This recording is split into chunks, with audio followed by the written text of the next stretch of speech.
Episode 5, The Receiving Accuracy Riddle.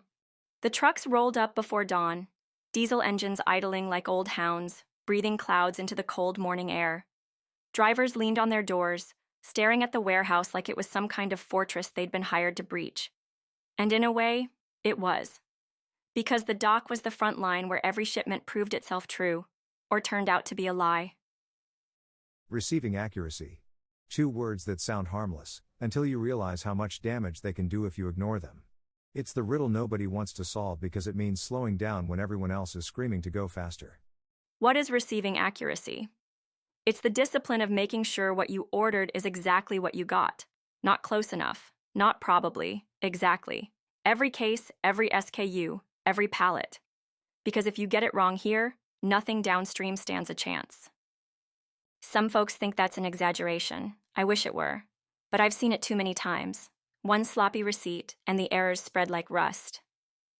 I remember a sporting goods distributor with 20 dock doors and a mandate to turn trucks in under 30 minutes. Speed was everything. So they stopped counting. Stopped checking lot codes. Stopped verifying quantities. They called it efficiency. I called it gambling.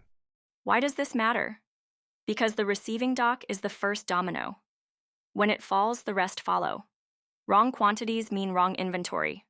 Wrong inventory means wrong shipments. Wrong shipments mean wrong invoices. And eventually, the customer doesn't come back. The first time I walked their floor, I found entire pallets labeled as backordered, sitting 10 feet from the pick line. Nobody knew because nobody checked. It cost them 6 figures in lost sales before anyone realized the mistake. What's the impact? Start with labor. Every receiving error creates rework, cycle counts, adjustments, recounts. Then comes the cost of rush orders to fill gaps. And if you're in a regulated industry, pharma, food, medical, add in the fines when you can't prove chain of custody. I once consulted for a mid-sized medical distributor. They received daily shipments of temperature-sensitive supplies, IV bags, injectables, sterile kits. The process looked tight on paper, RFID tags, barcoded manifests, cameras over every dock. But when I audited a single day of receipts, 22% had discrepancies. Missing lot numbers. Wrong expiration dates. Cases signed off without even opening the flaps. The compliance manager nearly dropped her tablet when she saw the report. You could feel the air shift, like the warehouse itself had been holding its breath, waiting for someone to notice. People love to trust their suppliers. They're reliable, they say. We've been working with them for years, and most days that trust is justified. But the day it isn't, is the day you find out whether your process can stand on its own. Trust without verification is just wishful thinking. You might get away with it 100 times. But the 101st will cost you more than all the saved minutes put together. Receiving accuracy is respect for your data, for your customers, for the people downstream who need clean information to do their jobs. It's also the cheapest insurance policy you'll ever buy. Because a dock process that verifies, records, and questions pays dividends every single day. The riddle is simple. How do you balance speed and precision?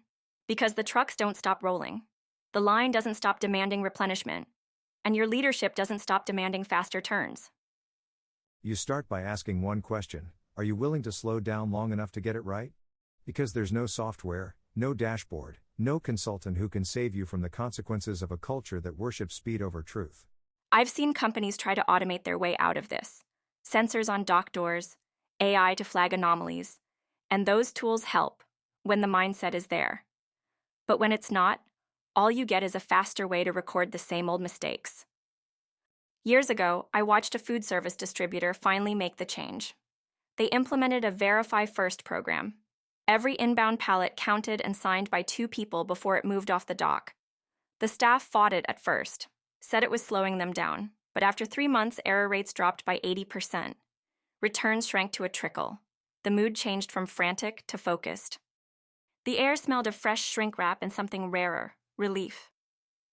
That's the thing about receiving accuracy. It looks expensive up front.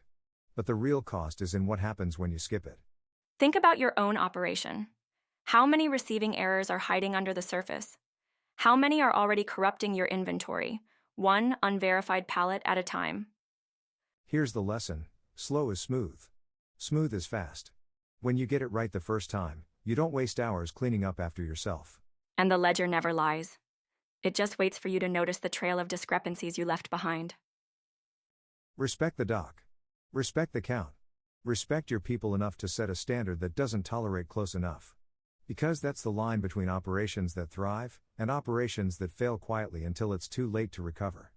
The riddle of receiving accuracy doesn't have a single answer. It's answered every day, with every delivery, by the people who decide whether to trust or to verify. Make the right choice. Because the wrong one costs more than you think. Reflection prompts. 1. How often do you fully audit inbound shipments against the purchase order and packing list? 2. What percentage of your receiving discrepancies are investigated to root cause, and by whom? 3. If you slowed down your receiving process by 10%, what problems might you finally see clearly?